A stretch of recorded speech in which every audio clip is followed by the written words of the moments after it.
মোৰ আজি চানা হ'ল হেমচেৰ গাহৰি এইটো এতিয়া ওলাইছে এতিয়া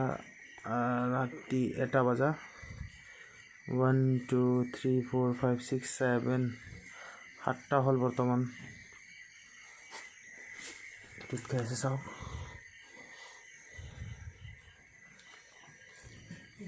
ধুনীয়া ঠগা গাহৰি এতিয়া হোৱাৰ লগে লগে দৌৰি আছে